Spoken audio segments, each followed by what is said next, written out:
Homage to our fundamental teacher Buddha Shakyamuni, homage to Manjushri, the wisdom warrior, homage to all lineage masters of great kindness. The Dharma, infinitely profound and subtle, is rarely encountered even in 1,000,000 eons. Now we are able to hear, study, and follow it. May we fully realize the Tathagata's true meaning in order to liberate all sentient beings from samsara. Please generate supreme bodhicitta. Now we will teach the words of my perfect teacher. In the words of my perfect teacher, we have been continuously teaching about relying on spiritual teachers. Well, relying on spiritual teachers, that is to say, for every person in a lifetime of learning, it is extremely important, because without the guidance of spiritual teachers, relying on one's own wisdom and one's own abilities to truly comprehend the ultimate nature of all phenomena is quite difficult, one could say impossible. Therefore, through reverence and service to spiritual teachers, through such conditions one attains enlightenment. Each of us should seek such a path. Therefore, in our process of learning Buddhism, why do we say relying on spiritual teachers is most important? The reason lies here. Today we continue teaching the story of Venerable Naropa relying on Venerable Tilopa. Through this story, we ourselves should, in our lifetime, if we have the opportunity to rely on spiritual teachers, no matter what kind of situations we encounter, on one hand, follow their teachings. On the other hand, during the process of reliance, do not develop weariness. Such is the process, here it explains. The great scholar Naropa, during his reliance on Tilopa, also experienced countless hardships. Actually, Venerable Naropa was formerly a prince of India. Later, his parents, fearing he would become a monk, devised all kinds of methods. Later, at age 25, he had already become a monk. Naropa should have been born in the year 1016 CE. In the year 1100, he manifested parinirvana. It was like this. During this time, a real person appeared in this world. So, for each story here, we must never regard it as a mythological story or treat it merely as folk legends. It should be regarded as true events that actually occurred through their stories of practice. In our mind streams, we can likewise generate realization. At that time, he became a great scholar at Nalanda Monastery.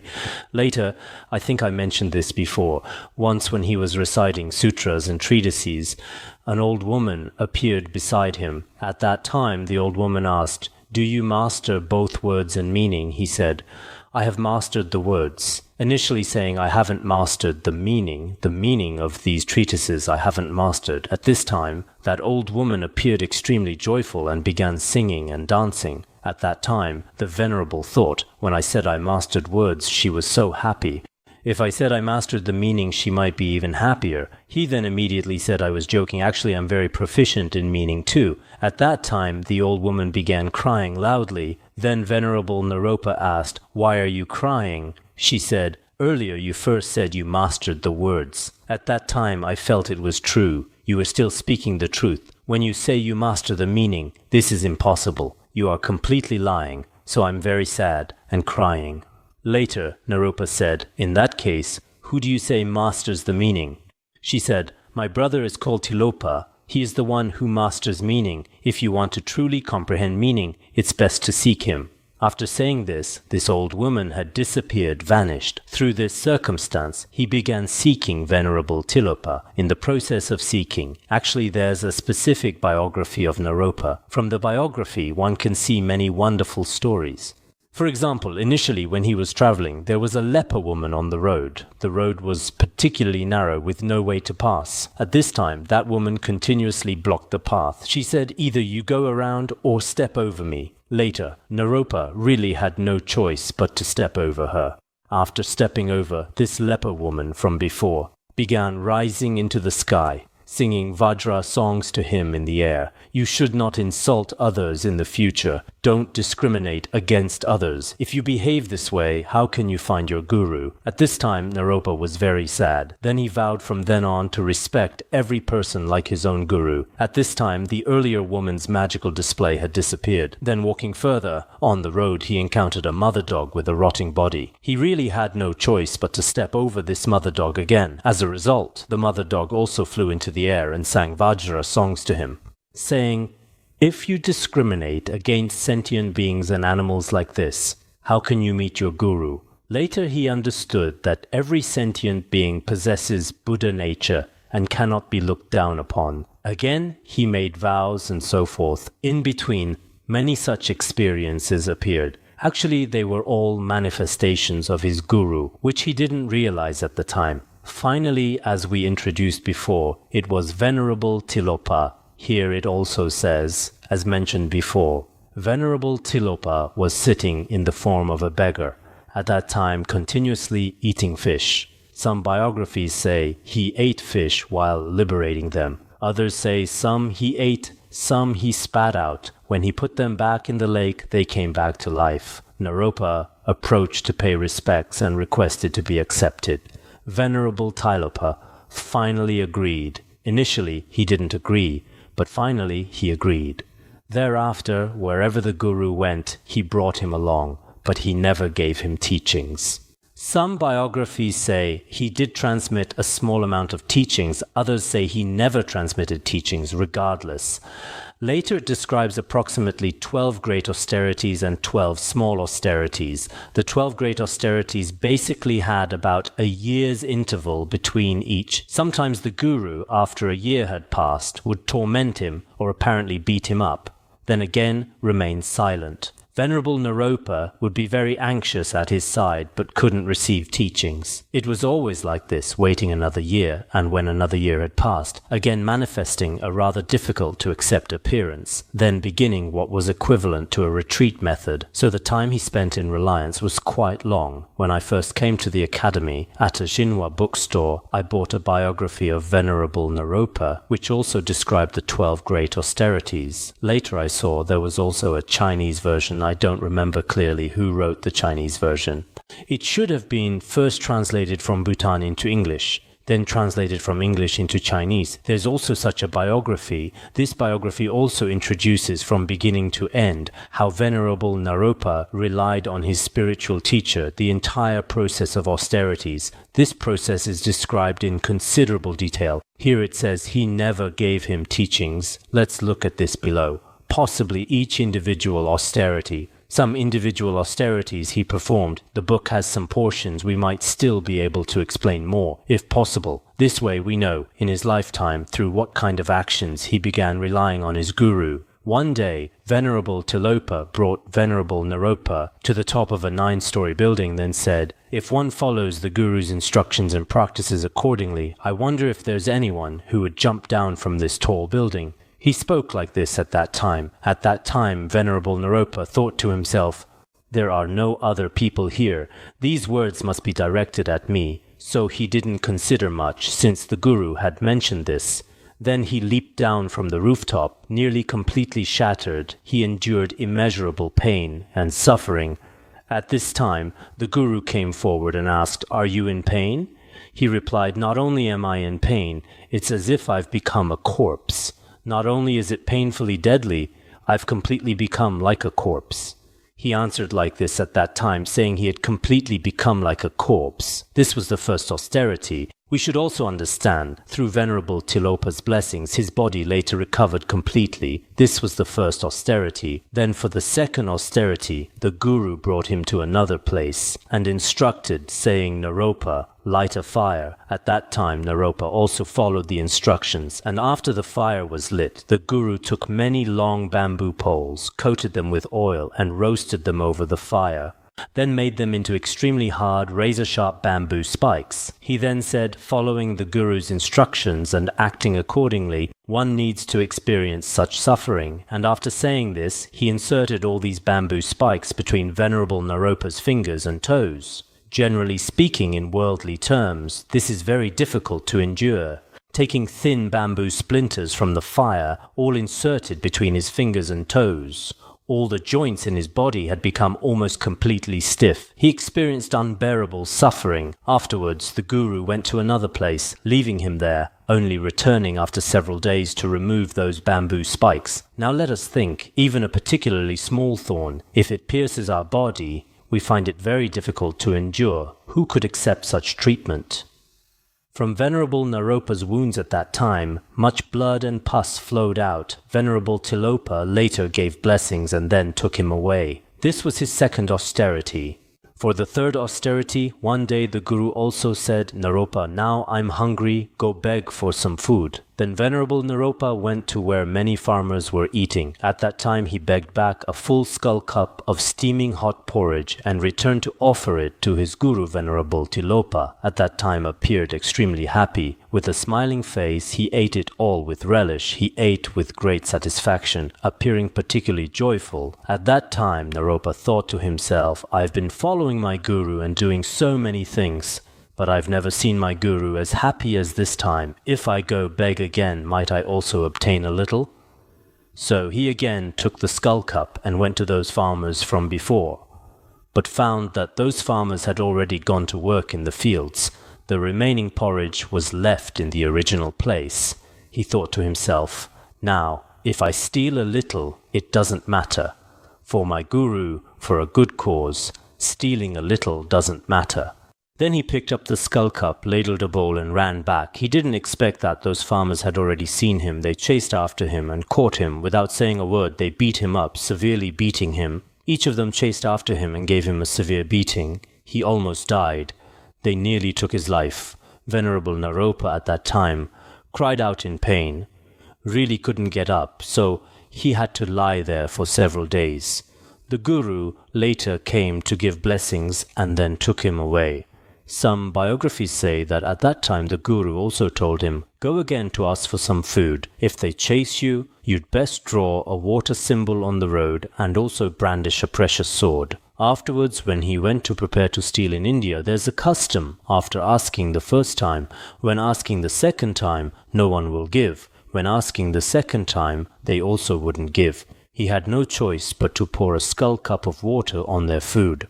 At this time, all the people began to hate him, saying, "You've already dirtied our food," and beat him severely. They chased after him, and when they were chasing him on the sand of the road, he drew a water symbol. Through his Guru's blessings, it immediately became a lake. Their path was blocked. At this time, an old woman appeared nearby and told these farmers, "You all work hard to quickly dry it up. After drying it up, you can continue chasing." Those farmers dried up this lake, and after drying it, continued chasing. When continuing to chase, Naropa again brandished his precious sword. Later, it seems they began attacking him with various weapons. In that place he also almost died. There's also such an account. So generally in our process of relying on gurus, indeed from this example one can see, one should rely on one's guru at the cost of one's life. After the guru came, he took him away again. Therefore the Sutra of the Great Heap of Jewels also teaches, "Do not cherish your body and life. Hold your mind like a vajra. You should best not cherish your own body and life. This persevering mind should be like a vajra. In the process of relying on one's guru, continuously persevere. Properly seek the teacher's path. Do not abandon right faith." Especially when seeking gurus, wholeheartedly seek the teacher's path. One must never abandon one's right faith. Right faith cannot be abandoned. If you abandon right faith, then your reliance on gurus is fundamentally impossible to succeed. There's also such teaching. The third austerity I just described, let me give you a general introduction. For the fourth austerity, there was another time when Venerable Tilopa said, "Naropa, I now need many material things, go steal." He said this without a word. He went to a wealthy man's house to steal. As a result, after being discovered and caught, he was again beaten half to death. After several days, the Guru came again to give blessings. However, the Guru was still capable. He continuously came to give blessings. He asked, "Are you in pain?" Naropa answered the same as before. "Not only am I in pain, it's as if I've become like a corpse." After the Guru gave blessings, he continued to take him away. There might be several more. For example, the biography tells, once Venerable Tilopa was in a place where much sandalwood was piled. Then he lit a fire. When Naropa approached, he said, "Whoever truly draws close to their Guru would jump into this fire." Venerable Naropa immediately jumped into this fire. His entire body was burned and rotted. He almost died. Later, the Guru gave blessings and he recovered. This is one. there's another one. There was a place that was deep and dark, and inside were all kinds of leeches and maggots, extremely filthy. In this place, the Guru also said, if anyone would follow instructions, then a bridge would be built in this place. At that time, Venerable Naropa immediately went down into that dark and foul-smelling pond and began building a bridge. In the process of building the bridge, the countless maggots and leeches inside continuously devoured his body. He almost died there. Many maggots had already crawled on his body, both filthy and painful. He almost died. Later the Guru gave him blessings and he possibly recovered. There was another time when they were traveling together on a grassland. They saw ahead a person walking with a bundle on his back. Then the Guru said, if one follows instructions, one should chase this person and catch that person. Venerable Naropa continuously chased. That person ran faster and faster. Later, in the empty, deserted wilderness, he couldn't continue and collapsed there because that person ran extremely fast, continuously, finally had completely disappeared. Later Naropa continuously wept there, and Guru again gave him blessings. There's another one, once they saw a minister getting married. On the street escorting his bride, passing by at this time, Venerable Tilopa said, if anyone relies on their Guru and listens to their Guru, then his bride should be dragged down. He recklessly ran there and began dragging this bride. Later the people around began beating him severely. He almost died again. There was another time when they saw the king and queen on an outing. Venerable Tilopa again said, whoever truly listens to their Guru, this queen looks very annoying, surely would strike her, then drag her down and abuse her. At that time, Naropa again ran before the king and began abusing the queen, then again the people around. Of course, if someone bothers the king's queen, that person would certainly receive attacks from everyone around. There was another time, which seems to be about humiliating a prince. There was a prince who had just finished bathing and was riding in a carriage. The Guru said, whoever truly wants to rely on a Guru should pull that prince down from his mount and humiliate him. This would be the best. Later, he began to humiliate this prince. All the ministers and armies around began beating him, causing extreme suffering. Another time, Naropa was asked to find a woman. He was originally a monk and was particularly unwilling, but he could only listen to his Guru, so he went to find one. After finding her, he was asked to offer her to the Guru, so he offered her to the Guru. When offering her to the Guru, the beautiful woman didn't like the Guru. Her eyes kept staring at Venerable Naropa. At that time, Venerable Tilopa began beating this woman. This could also be considered a kind of mental austerity. I seem to remember this is mentioned in there. In another place, Naropa was asked to use his body to make a mandala. He cut off his head and placed it in the center, with his limbs placed around it. Then blood from his body began spurting out, sprinkling dust and so forth. After he actually did this, perhaps at this time, basically many austerities had been completed. At that time his body began to recover after the Guru's blessing. Looking at that biography, it's truly very moving. When we ordinary worldly people rely on spiritual teachers, basically we only look for faults, and basically may not be single-minded. Of course, gurus like Tilopa are very rare, but disciples like Naropa are indeed very rare. Such conditions, many people don't achieve enlightenment, and the reason lies here. Before and after, he experienced many such great austerities 12 times. I just mentioned 4 times from what I discussed earlier. I added some more. Basically, there were 12 great austerities. Additionally, there were 12 minor austerities. The minor austerities are basically not mentioned here, but are recorded in the biography. Altogether, before and after, he experienced 24 kinds of austerities. After all the austerities were completed, finally one day Venerable Tilopa said this, Naropa, you go fetch water, I'll make a fire here. When Venerable Naropa went to the river to fetch water and returned, the Guru had just finished making the fire. Then the Guru stood up and came before Venerable Naropa. He grabbed Venerable Naropa's throat with his left hand. Then he said, Naropa, stick your head out to me. After saying this, he took off his shoe with his right hand. He picked up the shoe and struck fiercely, hitting his forehead hard. Venerable Naropa immediately fainted and completely lost consciousness. When he regained consciousness, all the qualities in the Guru's mind stream had arisen in his own mind stream. The intentions of master and disciple became indivisible. When he was beaten severely, after the beating, he had already fainted. When he awoke from the faint, his wisdom merged as one with the Guru's, and he had completely achieved realization. In the past, Chan Master Huangbo also received Linji in this way. This is also recorded in history. When he asked about the great meaning of Buddhism 3 times after being beaten with 61 sticks, he achieved enlightenment. So historically, it's often said, Linji the general, Kaodong the farmer. The Linji school is like generals. Generals are very skilled at seizing and beating people. Through this method, they indicate enlightenment. The Kaodong school is like farmers, cultivating, gradually guiding disciples through very careful actions. So in Chan Buddhism, there are also different levels of guidance methods. This also exists in Chinese Buddhism. I also remember which book wrote about this. At that time, Chan Master Liaoyi relied on Chan Master Gaofeng. At the beginning, he told his disciple, all phenomena return to one, and had him continuously contemplate this koan. Later, when he saw snow on pine trees, he had some realization in his mind. When he had this realization, he wrote a verse for his guru. He thought he was enlightened, so he wrote a verse for his guru to see. However, after the guru read it, not only did he not praise it, but instead took a stick and beat him severely. The beating made him fall into a deep abyss. For 7 days and nights he was neither dead nor alive. But later, suddenly, he had an awakening. Due to the blessing power of the guru's beating, he had an awakening. When he achieved enlightenment, he also wrote a verse.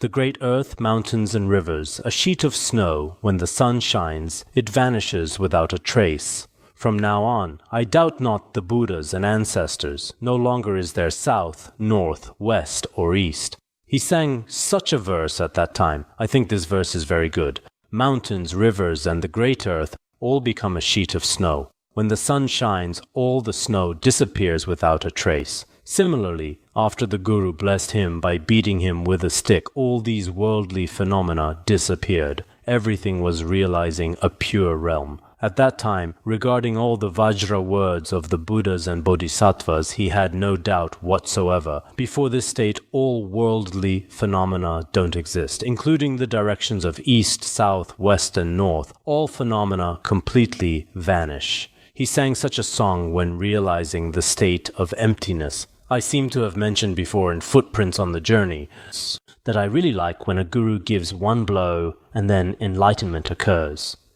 Because whether in Tibetan Buddhism, India, or Han Buddhism, there are gurus' special blessings that enable complete recognition of one's mind's original face. Disciples with such faith are quite numerous. Thus, the 24 austerities experienced by the great scholar Venerable Naropa were actually all the Guru's instructions and completely became means for purifying karmic obstacles. All the Guru's actions on the surface seemed to have no relation to liberation, but actually all became means for liberation. Although on the surface it seemed merely meaningless toil, it felt like none of it was Dharma. Moreover, the Guru never taught him a single sentence of Dharma. From the apparent perspective, he relied on him for at least 12 years. During those 12 years, basically, he was never taught particularly profound Dharma. The disciple also never actually practiced once. Virtuous practices such as prostrations, mandala offerings, bowing, circumambulation, or reciting sutras, he had practiced almost none of these good deeds. But because he encountered an accomplished guru, he completely disregarded hardships and followed instructions 100%. Thus, obstacles were purified and genuine realization arose in his mind stream. When encountering truly great masters and accomplished beings, this can happen. Through different kinds of indications or blessing methods, the Guru forcefully enables the disciple to achieve enlightenment, while the disciple's good connections from past lives and faith in this life, when these conditions are complete, immediate enlightenment occurs. But definitely, if one doesn't have such realization, like Tilopa as a Guru, one should accept disciples with a responsible attitude. This is very important. If one doesn't have such a state of realization, using sticks to beat disciples every day is meaningless. If one were to do the previous kinds of actions, it's very likely there would be lawsuits between disciple and guru. You see, if from a 9-story or 3-story building you make a disciple jump down, if the disciple doesn't die or does die, wouldn't his family and many others come looking? What if he becomes disabled? So generally, if we don't have such great accomplishment, gurus should also be careful and prudent. Through teaching, transmitting Dharma, or relatively gentle methods, enlightenment is also possible. Otherwise, if you pretend to be Chan Master Huangbo and beat disciples' heads with sticks, if you accidentally hit particularly sensitive temples, causing the disciple to completely faint and never wake up again, this would be an irresponsible attitude and unnecessary. It should be said that a qualified spiritual teacher would not beat a disciple to death. But it's also possible that in these degenerate times one doesn't truly have this level of accomplishment, but anyone can perform transcendental behaviors. They think that anyone can do such things. So in these aspects, during the process of relying on spiritual teachers, both sides must be cautious. In one's mind stream, genuine qualities will also be obtained. Among all practices, there is no practice that surpasses following the Guru's instructions. One can see that the merit of following instructions is so vast. If we follow instructions, this merit is extremely great. For example, in the Discourse on the 10 Stages, it also states, when seeking wisdom from others, one should not spare body or life. So when seeking wisdom from others, we should not be concerned about our body and life.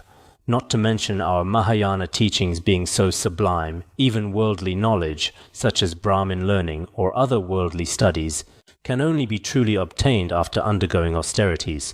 Therefore, if we truly disregard everything within ourselves and have such determination and resolve, then relying on a guru, achieving enlightenment in one's mind stream, would be completely different.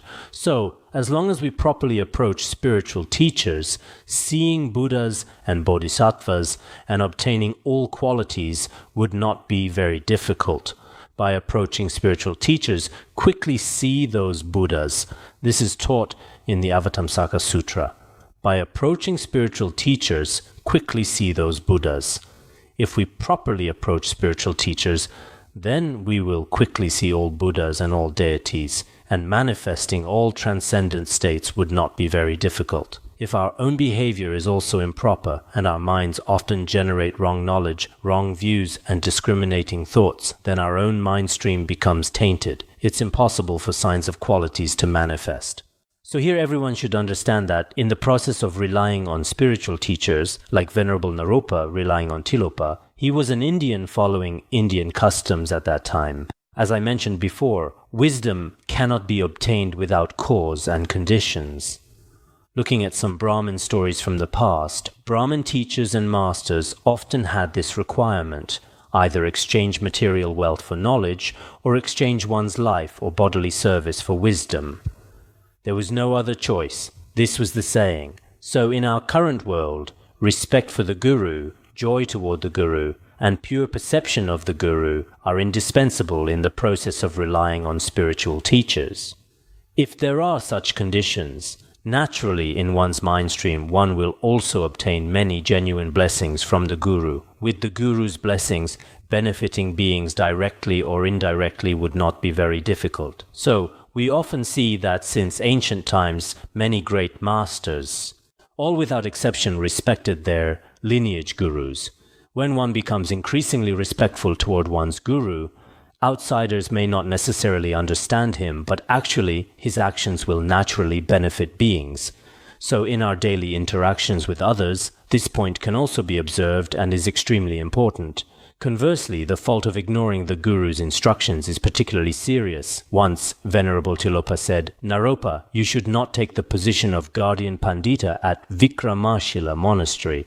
Vikramashila Monastery is the same as Odantapuri. India had two great monasteries, one was Nalanda and one was Odantapuri. At that time, he was asked not to take that position, because at that time in India, non-Buddhists were very rampant. If the guardian Pandita lacked wisdom and let non-Buddhists break in, all Buddhist monasteries would not be very stable. So from Taranatha's History of Buddhism in India, From historical books, we can see the customs and habits of India at that time. Guardian Panditas were extremely important. To become a guardian Pandita, that was truly remarkable. But at that time, the Guru told him, by all means, don't go there to become a guardian Pandita.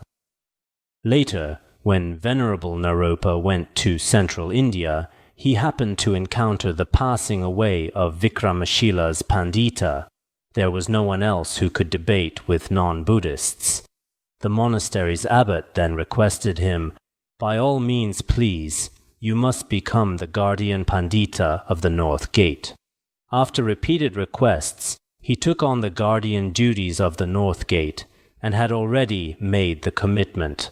Once, when he debated with non-Buddhists for several consecutive days, he could not win, so he began praying to his guru. One day he saw Venerable Tilopa appear before him.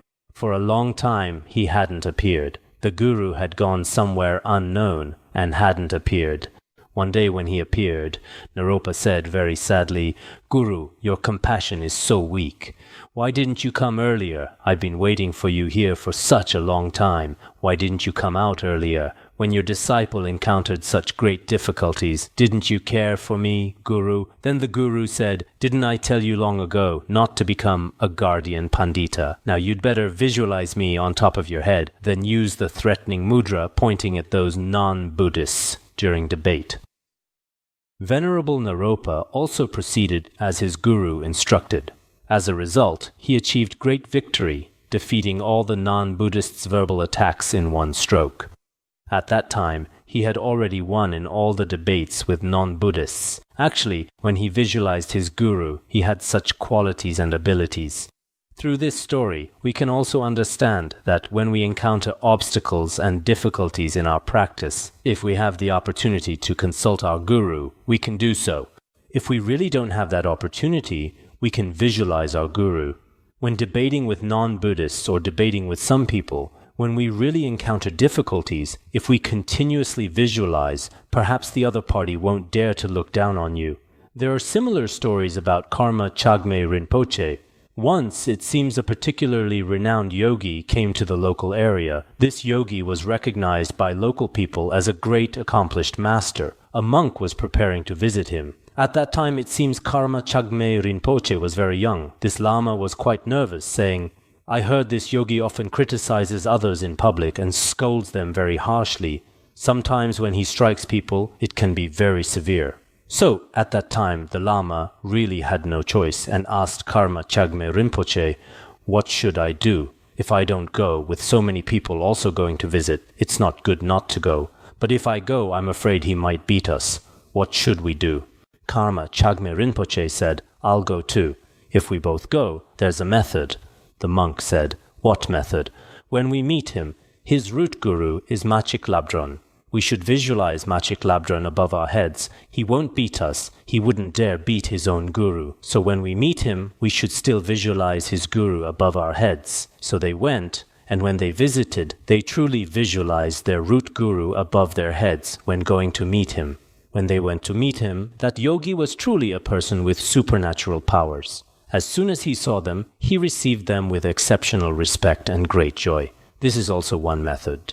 Actually, sometimes there are certain teachers who particularly love to criticize, so people dare not go to see them. In our Kham region, there was once Khenpo Chokyap.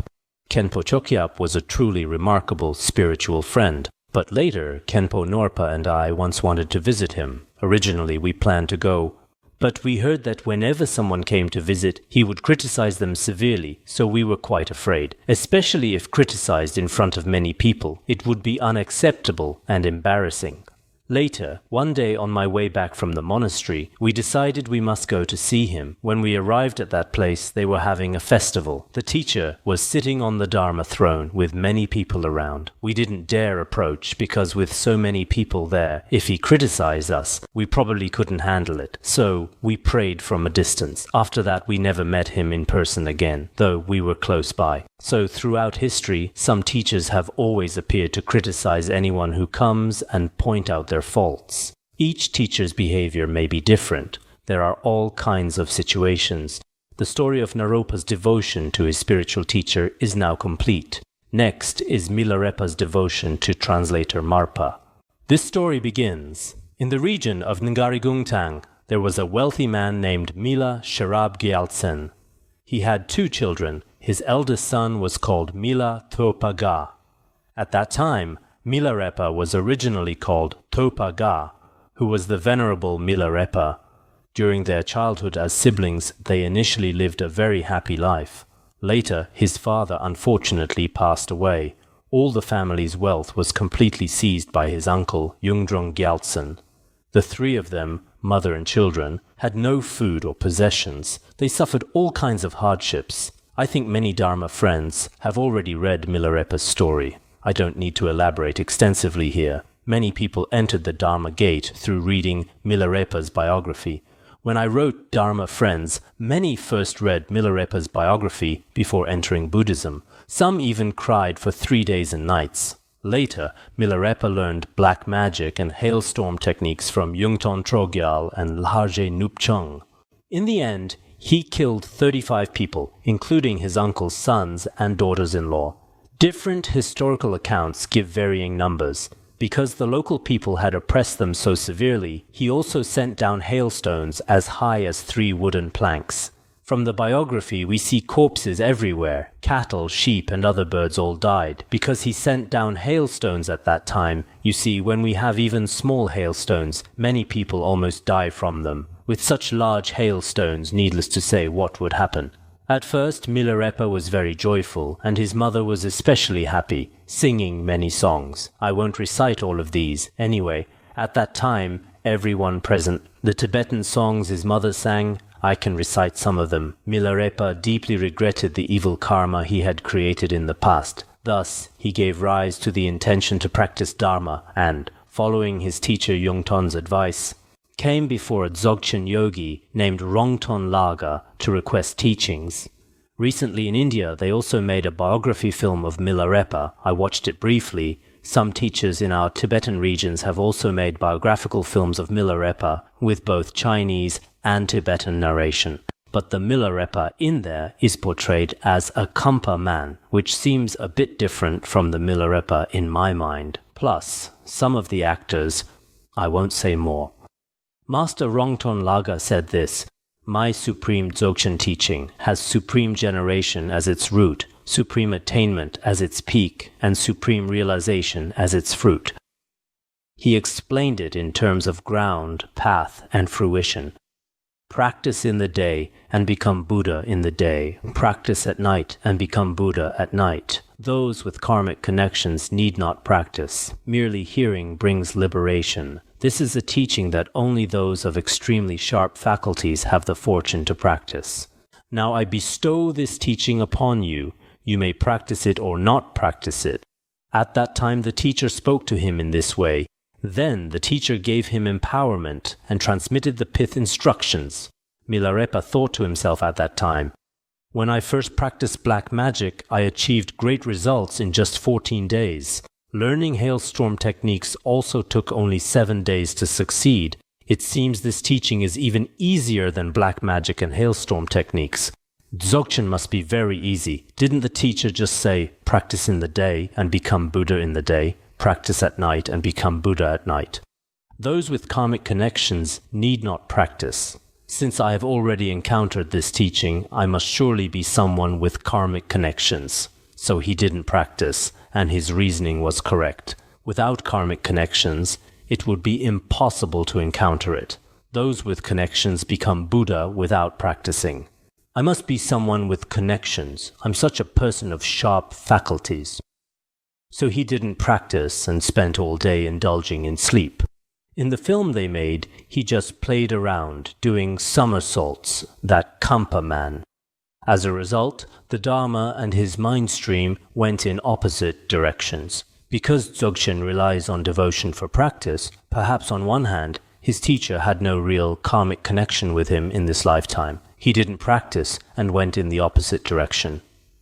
After several days like this, one day the teacher said to him, I heard you are a great sinner, and this is indeed true. I was also somewhat exaggerated about this teaching. He spoke of Dzogchen in a somewhat exaggerated way. It seems I now have no way to tame you. You'd better go to Trowalung Monastery in Lodrak. There is a direct disciple of the great Indian Siddha Naropa, the noble great translator Marpa Lotsawa. He is an accomplished master of the new tantric tradition, unequaled in the three realms. You have karmic connections with him from past lives. You should go there. At that time, Milarepa, merely upon hearing the venerable name of translator Marpa, felt indescribable joy in his heart, and his sharp conceptual thinking instantly disappeared. All the hair on his body stood up. He felt incomparable bliss, and tears filled his eyes. You see, earlier there was Rongten Laga, a great teacher and Dzogchen practitioner, but because Milarepa had Mahamudra as his karmic basis, he did not achieve realization before the Dzogchen teacher. Upon hearing of Marpa Lotsawa, he was very joyful. He had connections with this teacher. He gave rise to incomparable faith and devotion, and couldn't help thinking to himself, when will I be able to meet this teacher and see him face to face? So he immediately set out for Trowalung in Lodrak. I have never been to Trowalung in Lodrak. Many Dharma friends have sent photos from there, the place where Milarepa served under Marpa Lotsawa, including the place where the teacher first appeared to him in the form of a farmer. All these places still exist. These are certainly very blessed sacred places for us. If you have the opportunity to make pilgrimage to Lhasa in the future, you should conveniently visit there as well, though I hear it's quite far from Lhasa. Through Milarepa's manner of serving his spiritual teacher, many people have truly understood the importance of serving a spiritual teacher. The entire process has been understood. Sometimes I think of Milarepa's inconceivable blessing power, including Western people, because Milarepa's biography exists in English. When His Holiness visited Western countries in the past, many Westerners were especially delighted. Upon seeing this biography, different kinds of faith would arise spontaneously. So I think in this world there are so many great works and biographies, but why is Milarepa's biography such that whether in Han regions, Tibetan regions or other countries, people are equally delighted by it? There is also an invisible blessing power within it, so we must never develop wrong views or doubts. It is said that in the past, in places like Malaysia and Singapore, some individual Chinese Buddhist masters also said that the process of serving spiritual teachers in Milarepa's biography was unreasonable, saying this publicly among many people. Actually, these statements show that they don't understand the true principles. There's nothing that can be done. Especially when non-human beings come to disturb one's thoughts. Speaking nonsense in words is also a normal phenomenon, but we truly don't have the capacity or qualification to criticize the authentic deeds of great masters. Actually, Milarepa's story in this world is something that truly happened. It's not, as I mentioned earlier, a mythological story. So, in our process of study, we should also read with a joyful heart. When convenient in the future, I hope all of you present will read some of Milarepa's song collections and his biography. There are many types of this biography available now in Chinese. The most famous one is the translation by Garma C. Chang. Many people have already read it. Let me stop here.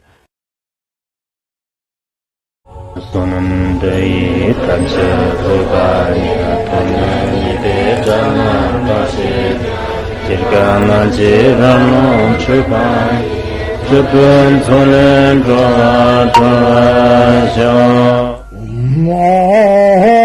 Bandarangara Bana Sodargye Bandarangara Bana Sodargye Bandarangara Bana Sodargye